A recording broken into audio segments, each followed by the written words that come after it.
¿Alguna vez has sentido que algo invisible bloquea la paz en tu hogar? A veces no se trata solo de lo que vemos, sino de lo que permitimos que permanezca en nuestro entorno. En 2 Reyes 2:21, el profeta Eliseo echó sal en las aguas contaminadas y declaró: así dice el Señor, yo he sanado estas aguas, ya no causarán más muerte ni esterilidad. Esta acción aparentemente simple liberó la bendición de Dios sobre un lugar que antes estaba maldito. Hoy veremos cómo este mismo principio espiritual puede aplicarse a tu casa. Te mostraremos cómo usar la sal como símbolo de purificación, protección y consagración en 5 lugares específicos de tu hogar. No es superstición, es obediencia con fe. ¿Estás listo para entender lo que Dios tiene reservado para ti? Desde los tiempos más antiguos, Dios ha utilizado elementos sencillos para revelar verdades profundas. Y entre todos ellos, la sal ocupa un lugar especial.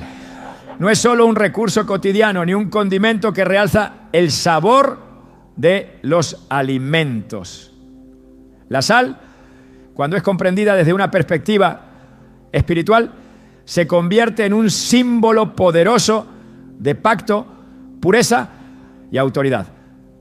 En el Antiguo Testamento, Dios ordenó que todos los sacrificios presentados en el altar debían incluir sal. En Levítico 2:13 leemos: sazonarás con sal toda ofrenda que presentes. No dejarás que falte jamás de tu ofrenda la sal del pacto de tu Dios. En toda ofrenda presentarás sal. Esta instrucción no fue arbitraria ni ritualista. Era un recordatorio constante de que el pueblo estaba en alianza con el Dios vivo. Y esa alianza no debía ser tomada a la ligera.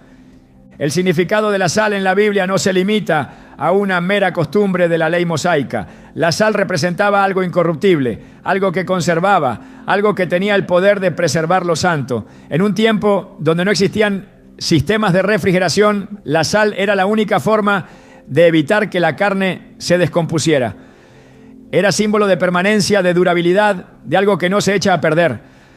Así como el pacto de Dios con su pueblo era eterno, la sal venía a ser el reflejo tangible de esa eternidad.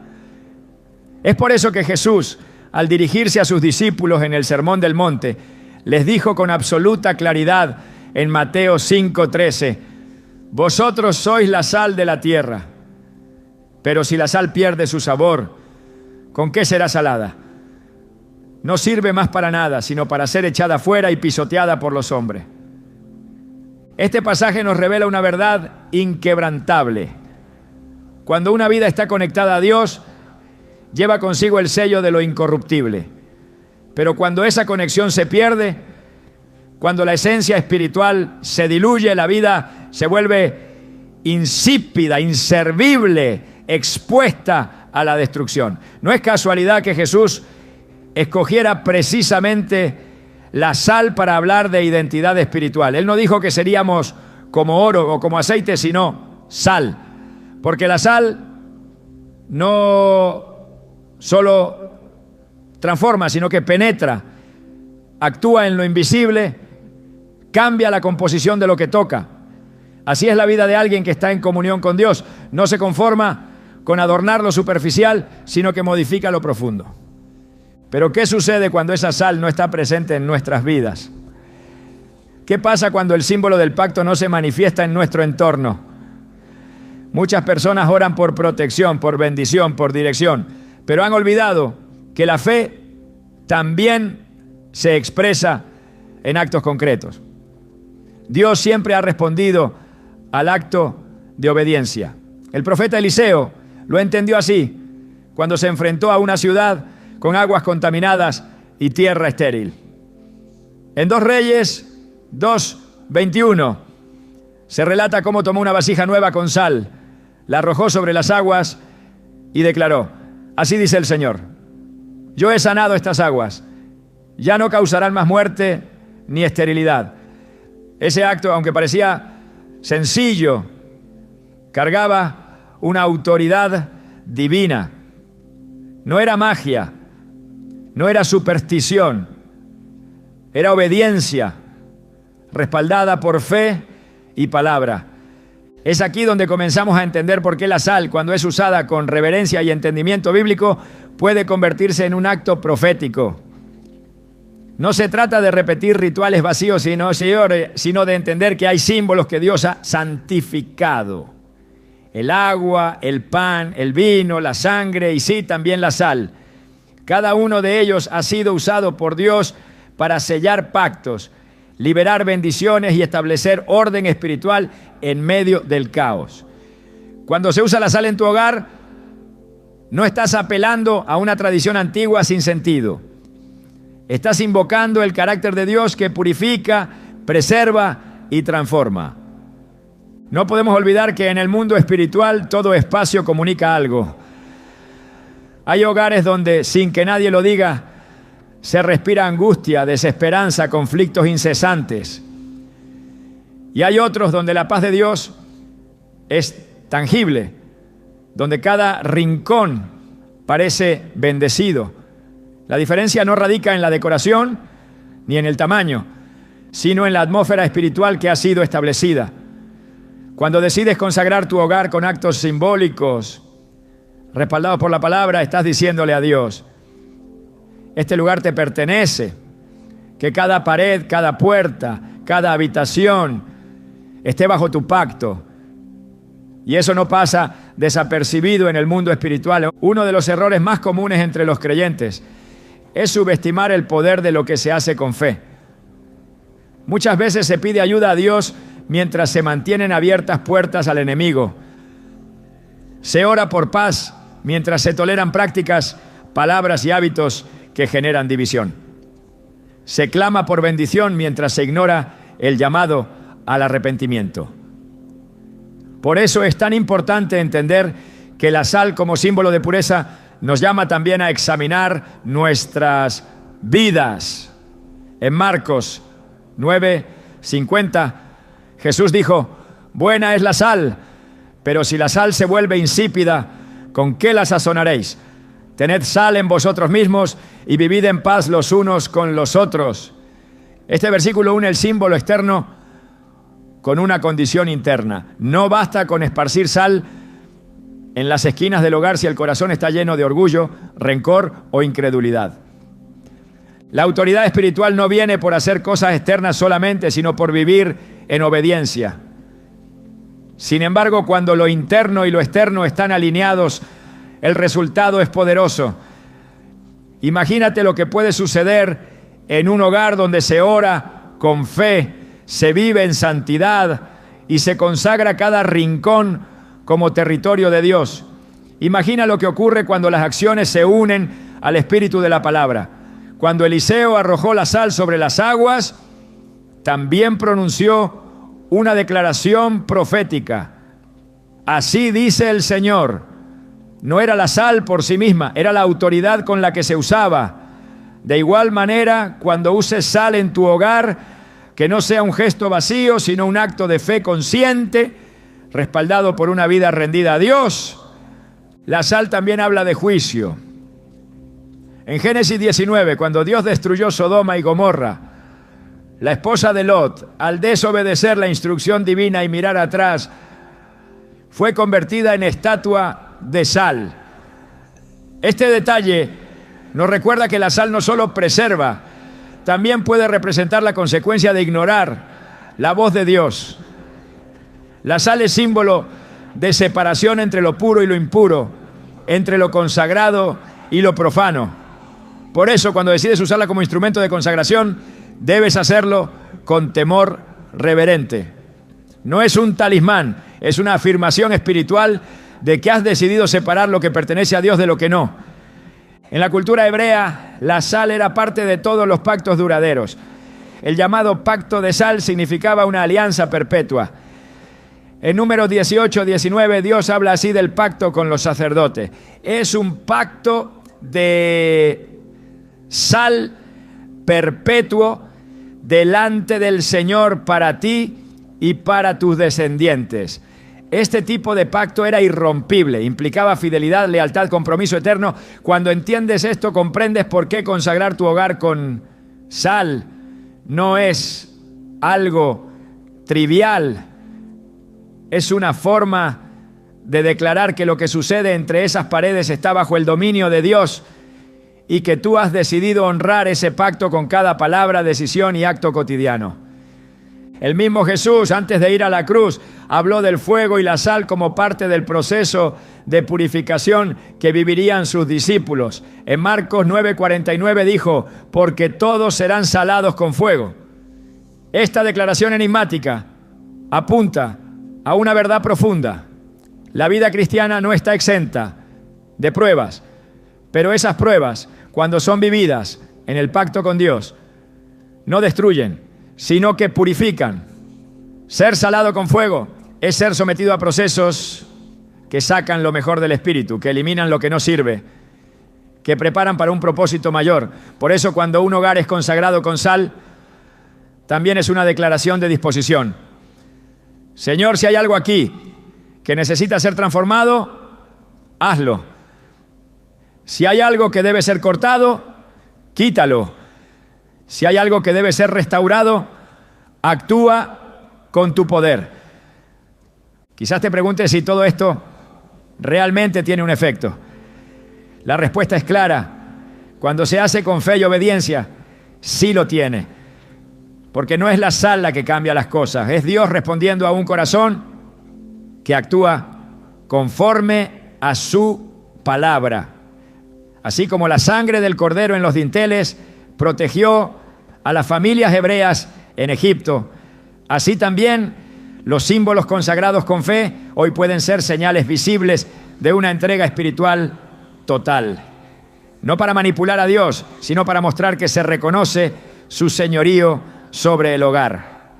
A lo largo de los años he escuchado testimonios de personas que, tras orar y consagrar sus casas con sal, vieron transformaciones profundas, conflictos familiares que cesaron, enfermedades espirituales que se disiparon, pesadillas que desaparecieron, inseguridades que fueron reemplazadas por paz.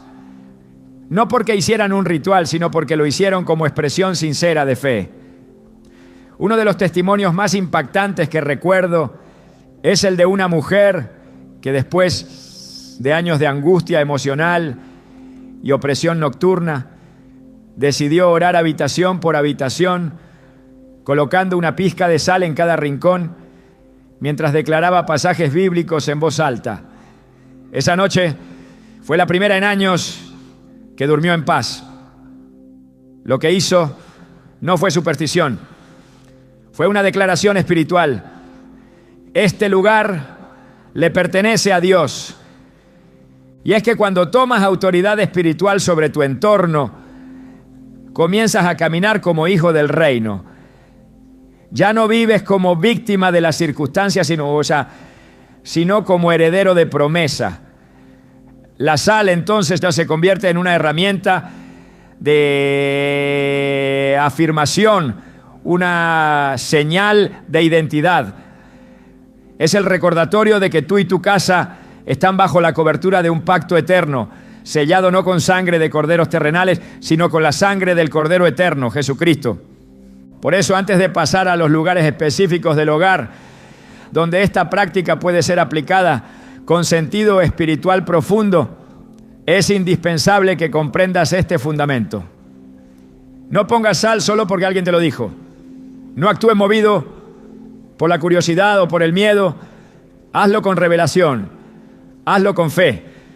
Hazlo con la certeza de que estás honrando un símbolo que Dios ha usado por generaciones para establecer su pacto con su pueblo. Porque si hay algo que Dios honra, es la obediencia respaldada por un corazón sincero. Y ahora que has entendido lo que realmente representa la sal, estás listo para usarla como herramienta espiritual con sentido, autoridad y propósito. No como un gesto vacío, sino como un acto profético que abre las puertas del cielo sobre tu hogar. En cada estructura física hay un acceso y en cada estructura espiritual hay un punto de entrada. La puerta principal de una casa no solo permite el tránsito físico de quienes entran y salen, sino que representa simbólicamente la apertura o cierre a realidades invisibles. Es por eso que desde los tiempos antiguos el umbral ha sido un lugar sagrado, un límite entre lo que está dentro del pacto y lo que queda fuera de él. Las Escrituras no tratan este punto como un detalle menor. Dios ha sido claro en establecer que el lugar donde se accede debe ser protegido, consagrado y señalado como territorio bajo su autoridad. En Éxodo 12 encontramos una de las escenas más poderosas en la historia del pueblo de Dios. Cuando la 10ª plaga iba a caer sobre Egipto, Dios dio instrucciones muy precisas a los israelitas. Debían sacrificar un cordero sin defecto, tomar su sangre y untarla en los postes y el dintel de sus puertas. En el versículo 23 se lee: porque el Señor pasará hiriendo a los egipcios, y cuando vea la sangre en el dintel y en los 2 postes, pasará de largo aquella puerta y no dejará entrar al heridor en vuestras casas para herir. La sangre aplicada en la entrada no fue simplemente una señal externa, fue una marca espiritual que diferenciaba a los hogares bajo el pacto de aquellos que no lo estaban. Lo que sucedía al otro lado de esa puerta no dependía del azar, sino de la obediencia. El umbral se convirtió en un testimonio visible de consagración. Dios no necesitaba la sangre para identificar quiénes eran su pueblo, pero exigía una señal de fe activa. Esa sangre visible desde afuera hablaba de confianza, de obediencia, de pertenencia. De la misma manera, consagrar hoy la puerta de un hogar con sal, cuando se hace con el entendimiento de lo que representa, es una forma de afirmar: este lugar está bajo el gobierno de Dios y todo lo que intente cruzar sin su permiso será rechazado. En la vida espiritual no hay espacios neutros, o una puerta está abierta a la bendición o se convierte en entrada del enemigo. Por eso Jesús dijo en Juan 10:9: yo soy la puerta, el que por mí entrare será salvo, y entrará y saldrá y hallará pastos. El Salvador mismo se definió como una puerta, no como una pared infranqueable ni como un muro defensivo, sino como una entrada específica por donde se accede a la vida eterna. Esto revela que las puertas tienen un valor espiritual profundo. Son el lugar de paso entre una condición y otra. En muchas culturas del mundo antiguo, las puertas eran también el sitio donde se establecían pactos, se discutían juicios y se sentaban los ancianos. Era un lugar de decisiones y de autoridad. No es casual que en Deuteronomio 6:9, al hablar de las palabras del mandamiento, se instruyera al pueblo: y las escribirás en los postes de tu casa y en tus puertas. Porque la puerta no solo debía ser un punto de entrada, sino un recordatorio constante del pacto, de la palabra y del Dios que guardaba a su pueblo. La puerta de tu casa no es solo una estructura de madera o metal, es un umbral que espiritualmente define si hay cobertura o exposición. Por eso, al colocar sal en este lugar, el acto no debe ser mecánico ni supersticioso, sino profundamente consciente. La sal en la puerta representa una declaración espiritual, que lo impuro no puede entrar, que lo profano no tiene lugar, que solo lo que ha sido santificado por Dios tiene acceso a tu hogar. En 2 Crónicas 23:19 se registra que cuando Joás fue establecido como rey y la casa del Señor fue restaurada, se colocaron porteros a las puertas de la casa del Señor para que por ninguna vía entrase nadie inmundo. La puerta era resguardada como símbolo de reverencia, No todos podían cruzarla, solo quienes estaban en condición de santidad. En la dimensión espiritual, el enemigo siempre busca entradas. No puede penetrar donde no hay permiso. Por eso, muchas veces su estrategia no es forzar, sino engañar. Intenta hacerse paso con argumentos sutiles, con legalidades que el mismo ser humano le ha abierto. Cuando una puerta no está consagrada, cuando no está espiritualmente delimitada, se convierte en un punto vulnerable. Pero cuando está sellada con la autoridad del nombre de Cristo y con símbolos de pacto, como la sal, se transforma en una barrera infranqueable para toda obra de tiniebla. Jesús enseñó con claridad en Lucas 11, 21 a 22. Cuando el hombre fuerte armado guarda su palacio, en paz está lo que posee. Pero si viene otro más fuerte que él y le vence, le quita todas sus armas en que confiaba y reparte el botín. Esta ilustración revela que el que vigila debe estar bien armado, y parte de esa armadura es el entendimiento espiritual de qué se protege y cómo se protege. El acto de colocar sal en la puerta cuando se hace con oración y reverencia no es una costumbre vacía, es un acto simbólico que recuerda el pacto eterno con Dios. Es una forma de decir: esta casa pertenece al reino de los cielos. Aquí no entra maldición, no entra violencia, no entra confusión, porque el Señor es nuestro guardián. En Salmo 121, 8 se declara: el Señor guardará tu salida y tu entrada desde ahora y para siempre. Esta promesa cubre precisamente el movimiento que sucede en el umbral. Dios no solo guarda cuando estás adentro, también lo hace cuando sales y cuando regresas.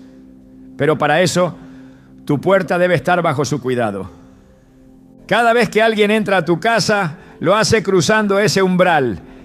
Y con él trae una atmósfera, una intención, una carga espiritual. No todas las personas que cruzan el umbral traen paz. Algunas, sin saberlo, pueden traer opresión, contienda o desorden.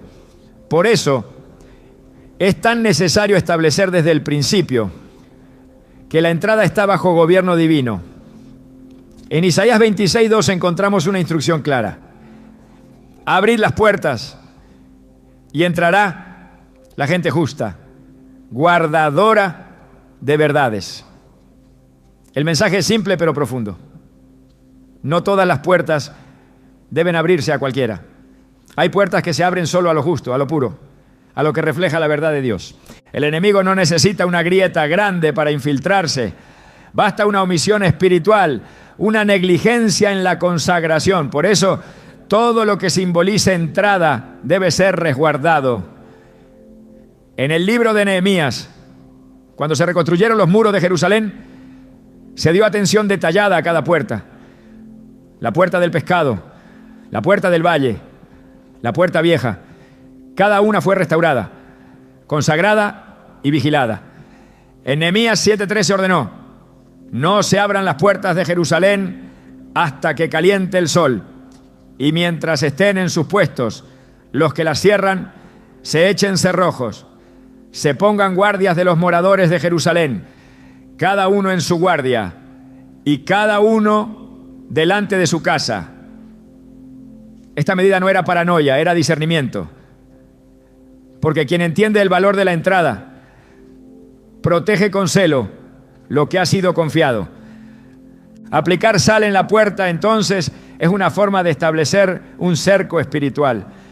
Así como Job fue rodeado por un cerco de protección divino, tú también puedes declarar esa cobertura sobre tu hogar.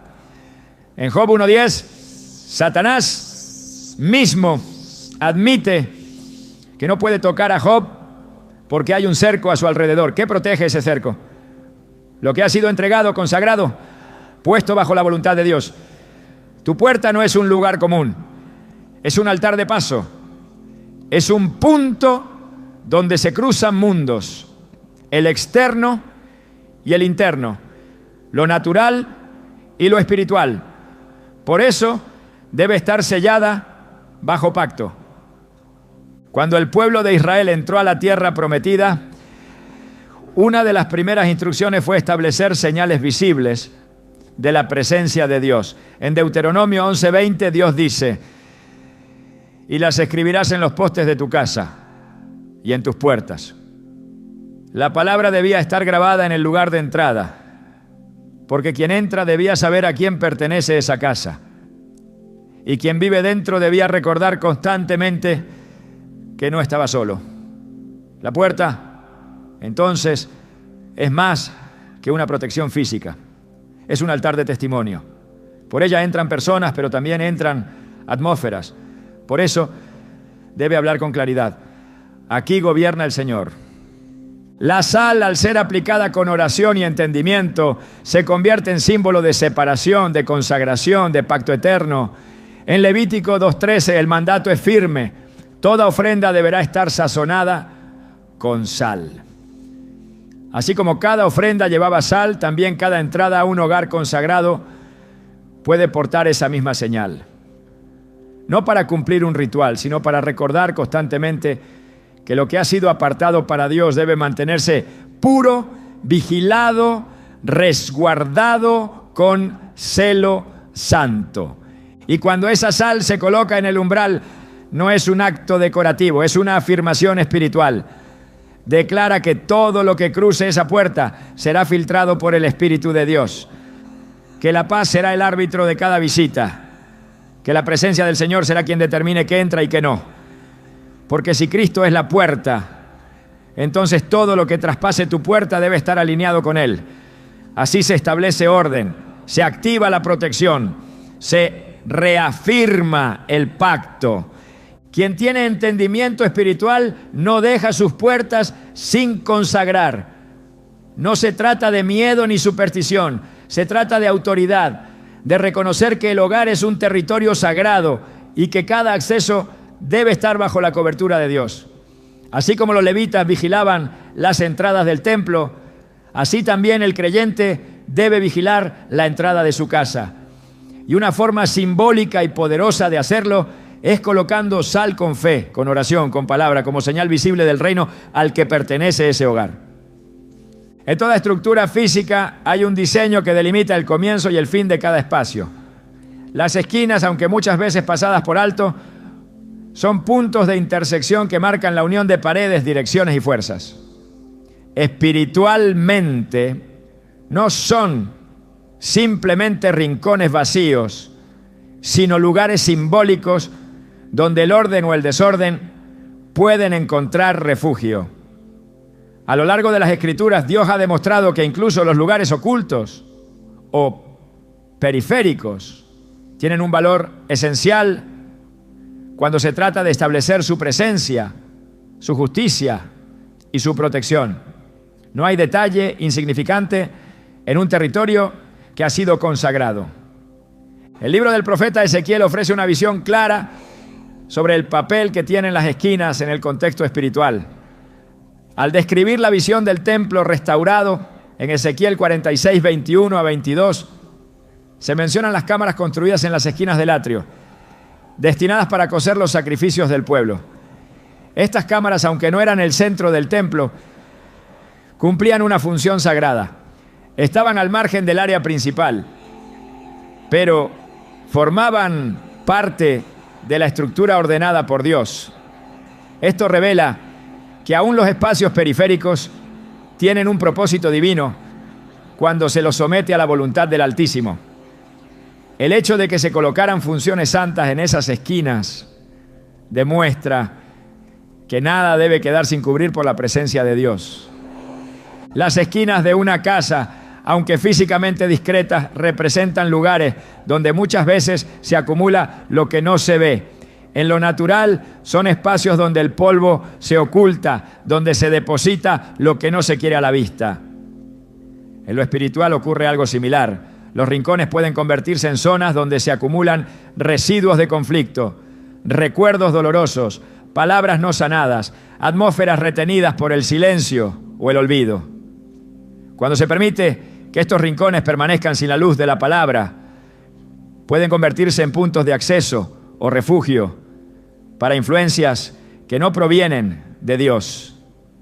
Por eso, consagrarlos con sal, acompañada de oración, representa una acción espiritual que ilumina, limpia y restaura incluso lo que estaba olvidado. El carácter de Dios es claro cuando se trata de su cobertura. Él no hace obras incompletas. Cuando da una promesa, la cubre de principio a fin. Cuando extiende su mano, no deja espacios al azar. En Job 1:10, Satanás mismo reconoce esta cobertura total al decir: ¿no le ha cercado alrededor a él y a su casa y a todo lo que tiene? El cerco del que habla es una cobertura integral, no parcial, no simbólica solamente, sino efectiva. Esa cobertura incluía todo lo que pertenecía a Job y por tanto se extendía a cada rincón de su propiedad. Si Dios establece un cerco, lo hace también sobre lo oculto, sobre lo que nadie ve, sobre las esquinas que el ojo humano descuida. Cuando el pueblo de Israel recibió la orden de levantar campamento, lo hizo bajo una disposición específica.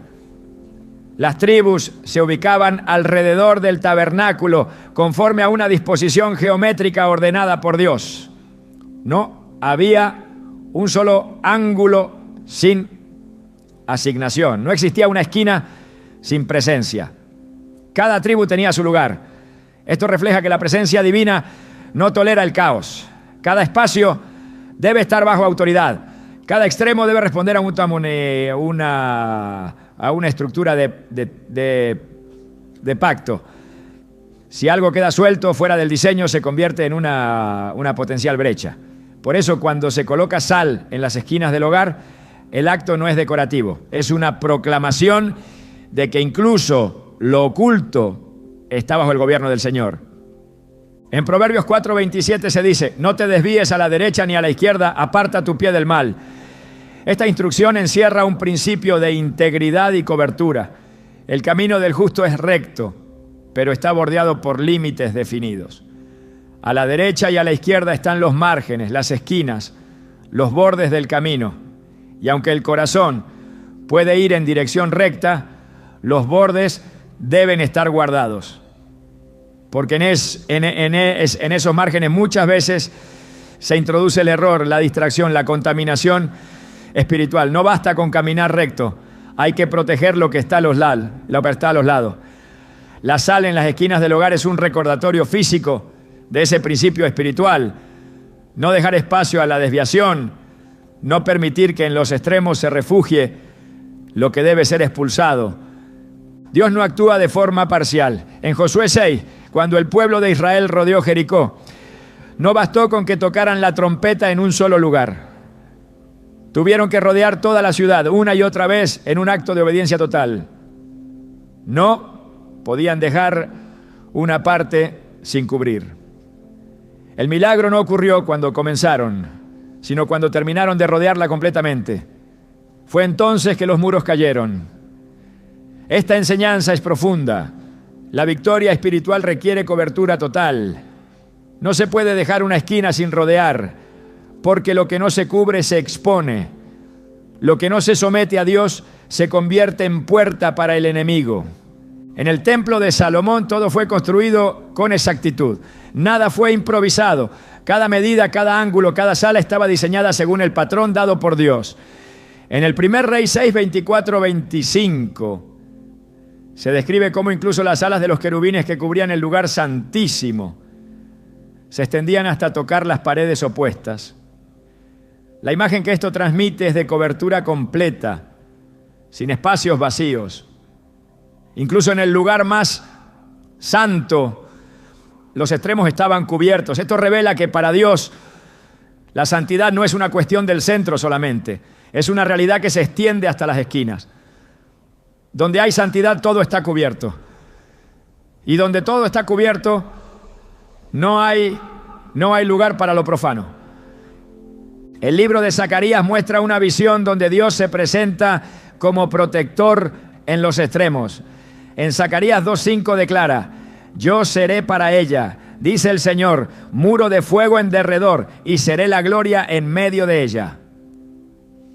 El muro no está en el centro, está en el contorno. Dios se coloca en los bordes, en los límites, en las esquinas, como fuego que impide la entrada del enemigo. Es allí, en esos lugares olvidados, donde se manifiesta su defensa. El creyente que comprende esto no descuida los rincones de su casa, porque sabe que allí también actúa el poder de Dios. En Isaías 28:17, el Señor afirma: y ajustaré el juicio a cordel y la justicia a plomada, y granizo barrerá el refugio de la mentira, y aguas arrebatarán el escondrijo. Esta palabra revela que Dios no permite que lo falso se esconda sin ser confrontado. Él ajusta, mide, expone. La justicia de Dios no deja rincones en sombra. Trae luz a cada escondite. Por eso, al colocar sal en las esquinas del hogar, lo que se hace es un acto de exposición espiritual. Se dice con claridad que la verdad de Dios invada hasta lo más profundo, que lo que estaba oculto sea purificado, que cada refugio de mentira sea desmantelado por la presencia del Espíritu Santo. No hay espacio neutral en el reino de Dios. Todo lugar es o dominio de luz o campo de batalla. Por eso las esquinas de una casa no deben ser ignoradas. No importa si son espacios vacíos, si no se utilizan, si parecen inofensivos. En la dimensión espiritual, cada rincón habla. Y si no habla del reino, guarda silencio para lo contrario. La sal es símbolo de pacto, pero también de limpieza. En 2 Reyes 2:21, cuando Eliseo arrojó sal en las aguas contaminadas, no lo hizo en el centro del manantial solamente, lo hizo donde se necesitaba purificación, porque donde hay contaminación, allí debe llegar el símbolo del pacto. Así también, donde hay olvido espiritual debe llegar la consagración. El libro de Apocalipsis describe la Jerusalén celestial como una ciudad perfectamente cuadrada, con 12 puertas, 3 por cada lado, y con cimientos extendidos en las 4 direcciones. Esta imagen no es accidental. Habla de perfección, de cobertura total, de gloria en cada extremo. La ciudad santa no tiene esquinas descuidadas. Cada dirección ha sido considerada. Cada ángulo ha sido glorificado. Esa es la imagen de lo que debe representar un hogar bajo el gobierno de Dios. Un lugar donde los ángulos no son olvido, sino adoración. Donde las esquinas no son refugio de lo oculto, sino testimonio de una cobertura sin fisuras. Cuando se consagra cada esquina con sal, no se trata solo de marcar un territorio, sino de cerrar las brechas. El enemigo es astuto, pero su astucia no supera la obediencia de un corazón consagrado. La sal declara que hasta el último rincón está bajo autoridad, y el enemigo no puede tocar lo que ha sido cubierto por la palabra. En 2 Corintios 10, 4-5 se afirma que las armas de nuestra milicia no son carnales, sino poderosas en Dios para la destrucción de fortalezas. No hay fortaleza que pueda resistir una vida completamente entregada, una casa completamente consagrada. Cuando los levitas purificaban el templo, lo hacían hasta en los rincones. En 2 Crónicas 29:16 se dice que sacaron toda la inmundicia que hallaron en el templo del Señor y la llevaron fuera. No se quedaron solo con lo visible, buscaron hasta lo escondido. Esa es la tarea de quien quiere ver su hogar lleno de la gloria de Dios. Limpiar, consagrar, sellar, incluso lo que parece insignificante. Porque cuando lo oculto es iluminado, lo impuro no puede permanecer. Así como Dios lo estableció en el orden del templo, también lo espera en nuestras casas. Un lugar donde cada extremo sea suyo, donde cada esquina hable de su presencia, donde la sal no sea solo un mineral, sino un recordatorio del pacto eterno que no se olvida ni se quiebra. Un pacto que cubre todo, un pacto que no deja brechas. En cada hogar hay un lugar que concentra la vida diaria de la familia. un espacio donde se preparan los alimentos, donde se produce lo necesario para sostener el cuerpo y donde muchas veces, sin notarlo, se refleja también la salud espiritual del hogar. La cocina no es simplemente un espacio funcional, es el corazón de la provisión familiar. Es allí donde se materializa la bendición de Dios sobre el sustento, donde se transforma lo natural en fuerza vital y donde se manifiesta de manera tangible la fidelidad del Padre que provee. Cuando se comprende la profundidad espiritual de este lugar, se entiende por qué debe ser consagrado y por qué la sal, símbolo bíblico de pureza y pacto, tiene un papel fundamental allí. Desde las primeras páginas de la Escritura, Dios se revela como proveedor. En el jardín del Edén, Él mismo plantó árboles y preparó el alimento para Adán y Eva. No los creó en un lugar árido, sino en un espacio lleno de abundancia. Génesis 2:9 lo describe así: y Jehová Dios hizo nacer de la tierra todo árbol delicioso a la vista y bueno para comer. El acto de proveer fue una de las primeras manifestaciones del carácter amoroso y cuidadoso de Dios. Y aunque el pecado trajo consigo el sudor del trabajo, la provisión no fue retirada. El Padre siguió alimentando a su pueblo, mostrándose cercano a las necesidades del cuerpo y del alma. La cocina, en ese sentido, se convierte en el reflejo doméstico de la provisión divina. Allí se prepara lo que Dios ha entregado. Allí se manipulan los frutos del trabajo. Allí se toma lo crudo y se transforma en alimento. Y ese acto cotidiano, cuando se lo vive con conciencia espiritual, se convierte en adoración. Por eso no puede quedar fuera del ámbito de la consagración. Así como se ora por protección en la puerta o por descanso en las habitaciones, también debe consagrarse el lugar donde se activa el sustento. Porque el enemigo no solo ataca el espíritu, también ataca la provisión. Lo hizo en el desierto, cuando tentó a Jesús diciéndole que convirtiera las piedras en pan. Lo hace cada vez que introduce escasez, ansiedad, desorden o ingratitud en la mesa de una familia. En el libro de 1 Reyes 17 se narra la historia de una mujer que en medio de la escasez más severa fue visitada por el profeta Elías. Ella tenía solo un puñado de harina y un poco de aceite, lo suficiente para preparar una última comida. Pero en medio de esa crisis, Dios usó ese acto de cocinar como canal de un milagro. Elías le dijo: hazme a mí primero de ello una pequeña torta cocida debajo de la ceniza y tráemela. Y después harás para ti y para tu hijo. Porque Jehová, Dios de Israel, ha dicho así: la harina de la tinaja no escaseará, ni el aceite de la vasija disminuirá. Primera Reyes 17, 13, 14. Lo que parecía una cocina vacía se convirtió en altar de provisión continua. No por el tamaño de la despensa, sino por la obediencia que transformó ese espacio en un punto de contacto con lo sobrenatural. Esta verdad se repite a lo largo de la Biblia. El milagro de la multiplicación de los panes y los peces, registrado en todos los evangelios, es quizás una de las escenas más contundentes de cómo Dios bendice lo poco y lo convierte en abundancia. Jesús no creó comida de la nada. Tomó lo que había en manos humanas, lo presentó al Padre, lo bendijo y lo entregó. Lo hizo con gratitud.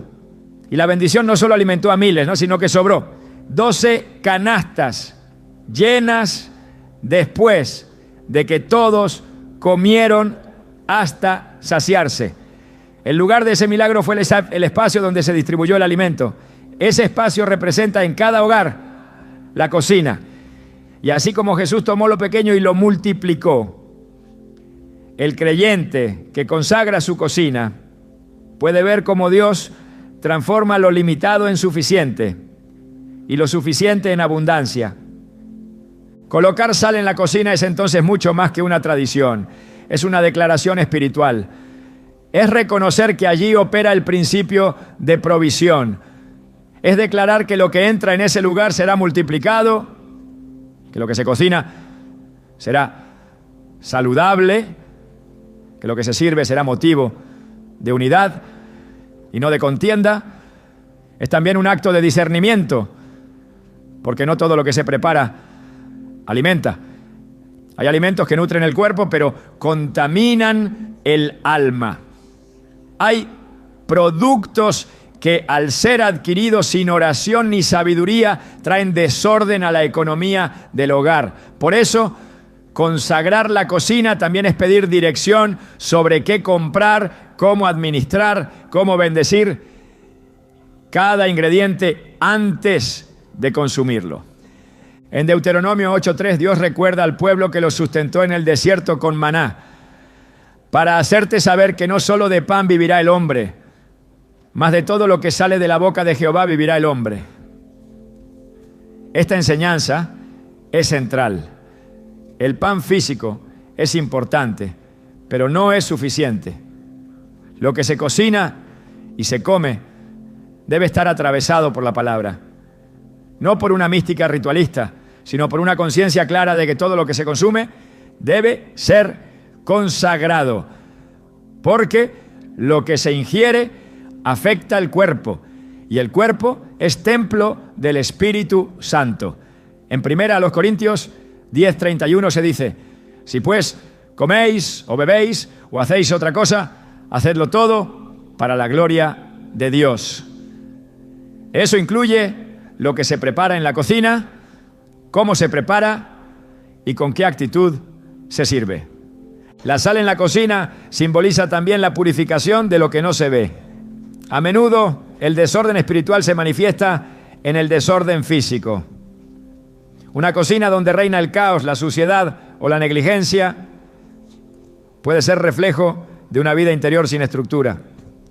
No es casual que en la ley levítica los sacerdotes debían mantener en orden todos los utensilios del tabernáculo, incluyendo los que se usaban para preparar las ofrendas. Cada detalle era importante. El fuego debía estar encendido, la leña en su lugar, los instrumentos limpios, porque el acto de preparar alimento era, en ese contexto, una parte del culto. Hoy, aunque no estemos bajo la ley levítica, el principio espiritual permanece. Lo que se hace en la cocina puede ser parte de la adoración, si se lo hace con orden, gratitud y santidad.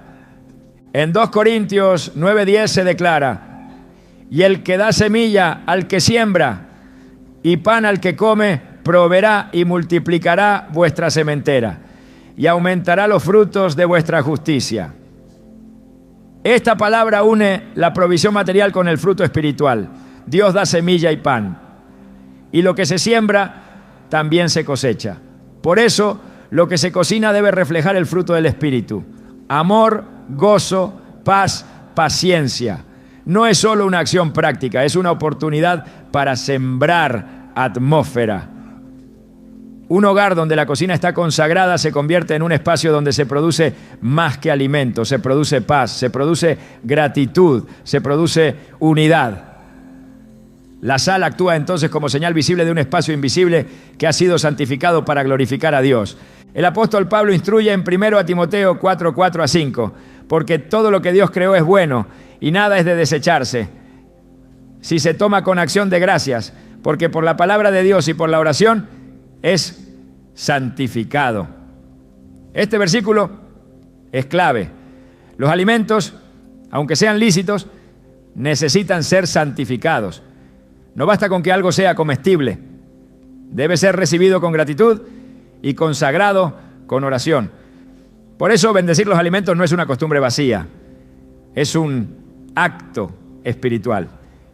Y colocar sal en el lugar donde se manipulan esos alimentos es una forma de afirmar que todo lo que pasa por allí ha sido declarado limpio, útil y puesto al servicio del propósito de Dios. La cocina consagrada también refleja el principio de hospitalidad.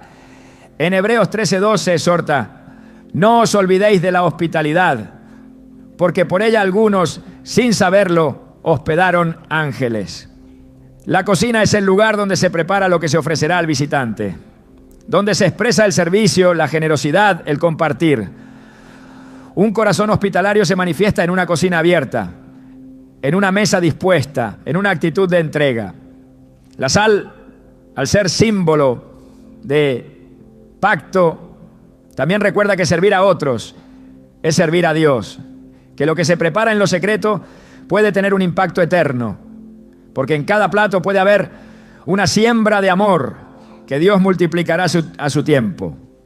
No es exagerado afirmar que la cocina es un altar doméstico.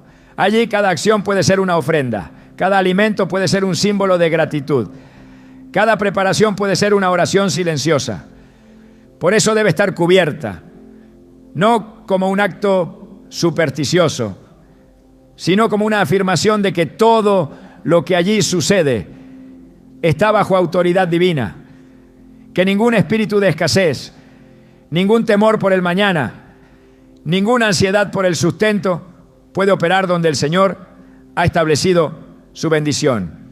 El Salmo 37:25 declara: joven fui y he envejecido, y no he visto justo desamparado, ni su descendencia que mendigue pan. Esa promesa se hace real cuando se vive en fidelidad y se declara con acciones concretas que el hogar pertenece a Dios. Colocar sal en la cocina es, en esencia, proclamar que allí reina la abundancia del cielo, que no habrá falta, ni pérdida, ni angustia, que cada alimento será canal de salud, que cada preparación será bendecida, que cada día será sustentado. Y cuando esto se hace con fe, el hogar entero comienza a reflejar la paz de quien confía, no en la alacena, sino en el proveedor eterno. En lo más íntimo de cada hogar hay un espacio destinado al descanso, al retiro, al silencio. Las habitaciones no son solo lugares donde se duerme, son espacios donde el alma busca reposo, donde el cuerpo se rinde después de la jornada y donde muchas veces se libran batallas invisibles. En ese lugar de aparente quietud pueden habitar también pensamientos, memorias, angustias o temores que, si no son puestos bajo la autoridad de Dios, se convierten en puertas abiertas al enemigo. Es por eso que consagrar las habitaciones no es un gesto simbólico, es una declaración espiritual de que incluso en lo secreto el Señor reina. El salmista entendía profundamente la necesidad de confiar en Dios durante la noche. En el Salmo 4:8 escribió: en paz me acostaré y asimismo dormiré, porque solo tú, Jehová, me haces vivir confiado. Este versículo no es un simple deseo de dormir bien, es una afirmación de pacto. Dormir en paz es una evidencia visible de una vida entregada a Dios. Es una señal de que hay una cobertura activa, una presencia vigilante que guarda incluso cuando el cuerpo reposa. Y ese tipo de paz no se logra solo con silencio exterior, sino con limpieza espiritual interior. Por eso, cuando se coloca sal en una habitación, lo que se hace es proclamar que ese espacio está reservado para el descanso bajo la soberanía divina, que cada noche será protegida y cada pensamiento ordenado por el Espíritu Santo. En Proverbios 3:24 encontramos otra promesa directa: cuando te acuestes no tendrás temor, sino que te acostarás y tu sueño será grato. Este pasaje nos muestra que el sueño del justo no es solo ausencia de insomnio, es una experiencia de bienestar espiritual. No hay pesadillas, no hay opresión, no hay ansiedad nocturna, hay descanso verdadero, y ese descanso no es producido por técnicas humanas, sino por la intervención activa del Dios que vela sin dormir. En el Salmo 121:4 se afirma: he aquí, no se adormecerá ni dormirá el que guarda a Israel. Así como el Señor guarda a su pueblo, también guarda cada habitación consagrada a Él. La sal, como símbolo de pacto y pureza, tiene un rol importante en este contexto. Al ser colocada en las esquinas o entradas de una habitación, representa un cerco espiritual que separa lo santo de lo profano. En Levítico 2:13 se ordena añadir sal a toda ofrenda. Y aunque esta instrucción estaba dirigida a los sacrificios del templo, el principio espiritual permanece vigente. Todo lo que se entrega a Dios debe estar sellado con pureza. Una habitación donde se descansa, se ora, se lee la palabra, se medita en las promesas de Dios, es un espacio que debe estar espiritualmente limpio. La sal actúa como testimonio visible de esa consagración, no por su composición natural, sino por su significado espiritual. En el Nuevo Testamento Jesús enseñó a sus discípulos que hay batallas que se ganan en lo secreto. En Mateo 6:6 dijo: mas tú cuando ores entra en tu aposento y cerrada la puerta ora a tu Padre que está en secreto. El aposento o habitación se convierte en un lugar de encuentro. Es allí donde la fe se activa lejos de la vista de otros, donde se gesta la comunión que sostiene todo lo visible. Por eso, cuando una habitación es consagrada, también se está santificando un altar de oración, un espacio de revelación, un refugio espiritual. No se trata solo de dormir bien, sino de habitar en la presencia del Altísimo. En Salmos 91:1 se establece un principio eterno. El que habita al abrigo del Altísimo morará bajo la sombra del Omnipotente. Habitar implica permanecer, establecerse, vivir. No es una visita ocasional, es una residencia espiritual. Las habitaciones del creyente deben ser reflejo de ese abrigo. Que cada noche sea descanso en obediencia. Que cada amanecer sea inicio de un día cubierto por la gracia. Que incluso en la noche, donde la oscuridad cubre lo físico, la luz de la presencia de Dios sea evidente. Por eso poner sal en las habitaciones es más que un acto externo, es un acto profético.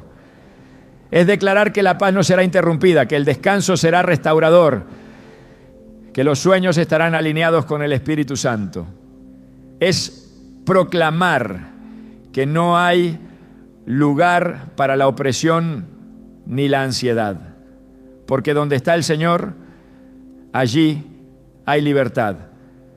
En el centro espiritual de cada hogar consagrado debe existir un lugar donde se honra al Señor, donde la voz de la familia se une para buscar su rostro, donde se levantan oraciones, se abren las Escrituras y se invoca el nombre que está sobre todo nombre. Ese lugar, aunque sencillo en apariencia, representa el altar familiar, el espacio que Dios espera ver encendido cada día con la llama de la devoción. No importa si es una mesa, una esquina especial o un rincón apartado. Lo que lo santifica no es el mobiliario, sino la intención del corazón que lo sostiene. Y cuando ese altar es marcado con sal, el acto se convierte en una proclamación visible de que esa casa ha sido entregada al servicio del reino y que en ese hogar Dios tiene prioridad. Desde tiempos antiguos los altares fueron lugares de encuentro, de pacto, de sacrificio y comunión. No eran solo estructuras de piedra, eran puntos de contacto entre el cielo y la tierra. En Génesis 8:20, Noé, al salir del arca, edificó un altar al Señor y ofreció holocausto. La respuesta de Dios fue inmediata. El aroma subió como grato a su presencia y el pacto fue renovado. Ese altar no solo representaba gratitud, era una declaración de que la nueva etapa de la humanidad comenzaría bajo el gobierno de Dios. Lo mismo sucede en el hogar. Cuando se edifica un altar familiar, se está diciendo que todo lo que sucede en esa casa será filtrado a través de la voluntad divina. Y la sal, al estar presente, reafirma ese pacto. recordando que el fuego que allí se enciende debe ser santo, puro y permanente. En el libro de Levítico, Dios establece que toda ofrenda debe estar sazonada con sal. Levítico 2:13 dice: y sazonarás con sal toda ofrenda que presentes. No dejarás que falte jamás de tu ofrenda la sal del pacto de tu Dios.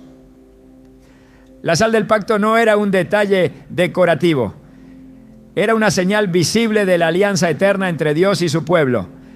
Era un recordatorio de que lo ofrecido debía estar consagrado. En el altar familiar ocurre lo mismo. Cada oración, cada lectura bíblica, cada momento de adoración, cuando se realiza desde un corazón sincero y bajo cobertura divina, lleva el sello del pacto eterno. Por eso colocar sal en ese lugar no es una práctica vacía, es una señal de obediencia consciente. El altar también es el lugar donde se renueva la fe.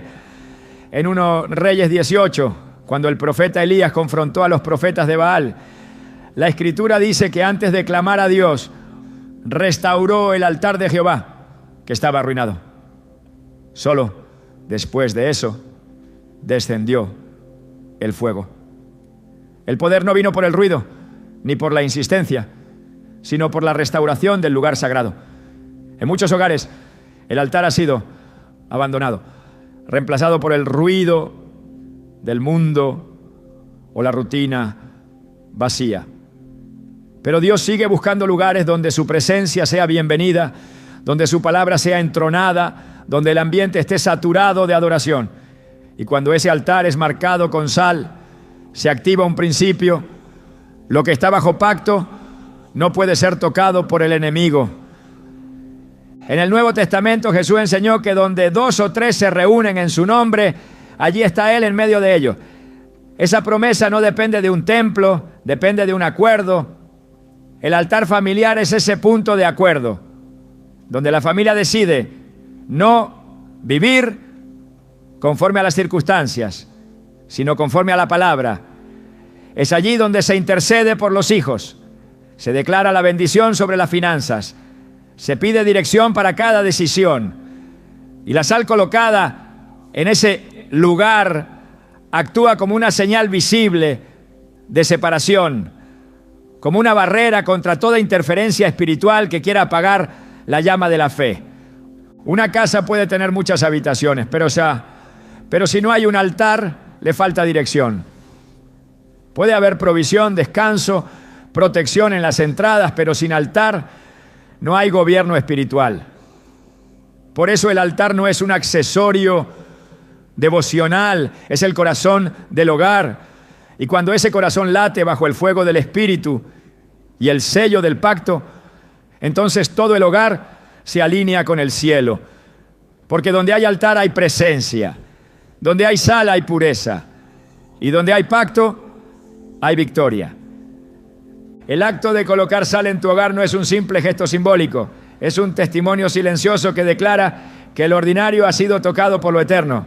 Porque cuando el reino de Dios invade una casa, cada objeto, cada espacio y cada gesto cobran un nuevo sentido. No es la sal lo que transforma, sino la fe que la acompaña. No es el ritual lo que abre los cielos, sino la obediencia a una verdad que trasciende lo físico. La sal se convierte en señal de algo mayor, un corazón que ha decidido establecer el gobierno de Dios en cada rincón de su vida. En un mundo donde todo tiende a diluirse, donde los límites se desdibujan y los hogares se exponen a voces contrarias, el creyente es llamado a marcar diferencia, a hacer visible lo invisible, a recordar que así como el pueblo de Dios señalaba sus puertas con sangre, hoy también hay símbolos que proclaman santidad, pacto y autoridad. Y esa proclamación no necesita ruido, solo convicción. Porque el poder no está en la forma, sino en la palabra que se obedece. Que tu hogar no sea solo un refugio físico, sino una fortaleza espiritual. Que cada habitación, cada entrada, cada rincón y cada altar hablen de un Dios que habita allí. Y que al colocar sal con fe, no solo observes cómo Dios obra en tu casa, sino cómo transforma tu vida entera desde adentro hacia lo eterno.